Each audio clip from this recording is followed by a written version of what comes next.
Hi, I'm Katie Swan from Pocatello, Idaho, and this one for an appetizer is really so simple. I had to give you two different appetizers in one because I didn't want you to blink and miss the first one and think, oh, that was too easy and went too quick.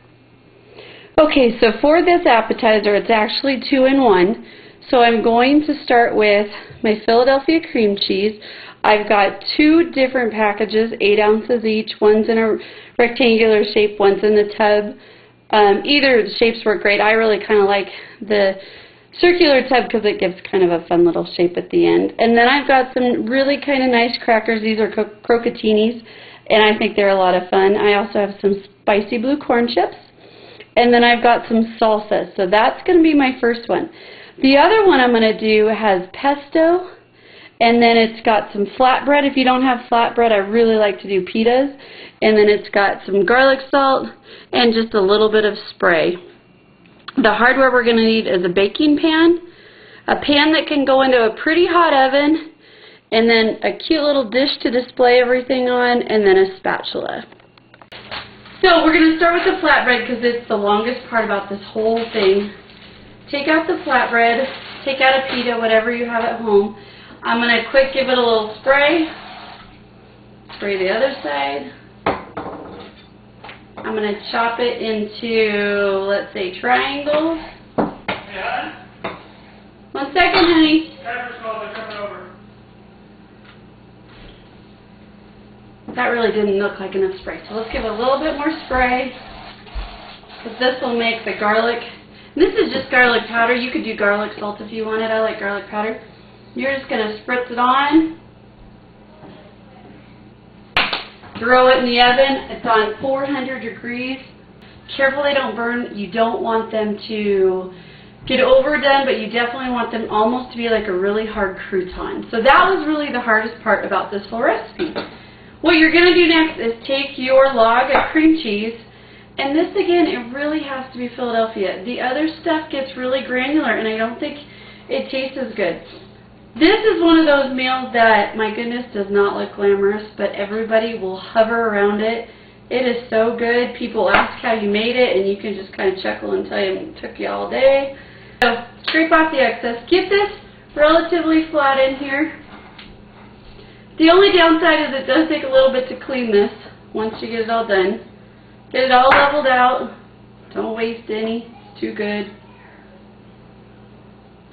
This would even go if you just wanted to do like a salad with dinner. Want to do a really light dinner for the summer. Do a really nice salad and this alongside it. Oh, it'd be so yummy. Okay. Then you're going to take the pesto and just put the pesto right on top. Could not be easier. Okay, so I've got the pesto. I'm just going to scoop it straight out of the can, straight onto the cream cheese, and that's it. I stick it in the broiler. Once I pull the chips out, I stick it in the broiler. And this you do need to watch, so keep your oven door open. Just spread it around. The top, so the Parmesan that's in the pesto is going to get crunchy, and the top is going to get a little warm with all of the pine nuts, so it'll give it almost a buttery flavor. And like I said, it's not beautiful, but it is fabulous. And then this, you just watch on your broiler. I would say no more than 5 minutes, but roughly about 3. Okay, so here's the second one. What you need to do with this one is regular cream cheese, and you know what? Look, my kids got into it.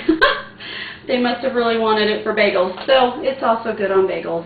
So I'm going to use a different one. I have the garden vegetable in my refrigerator, so I'm going to put that in. And I'm hoping to get it in this shape. Just going to carefully go around it. See if I can get that same really fun circular shape. It just plops right down. And then this is a mango salsa. I got this at Costco. Trader Joe's has a fabulous like sweet pineapple. You could do it with a savory one too, but I think this sweet is really good. Okay, so we just need to put a little bit of the salsa right on top, and that's it. I have the croutons here. I have the hot blue corn chips here. This is the sweet salsa. Love mango. Man, spoon that just right on it, and this will just be gone. Isn't it beautiful?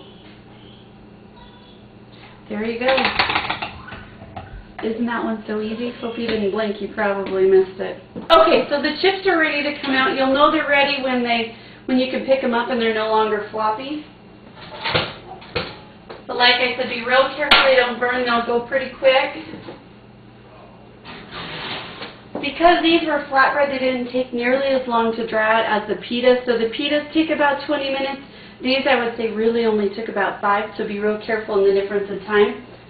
And we're going to kick this up to broil.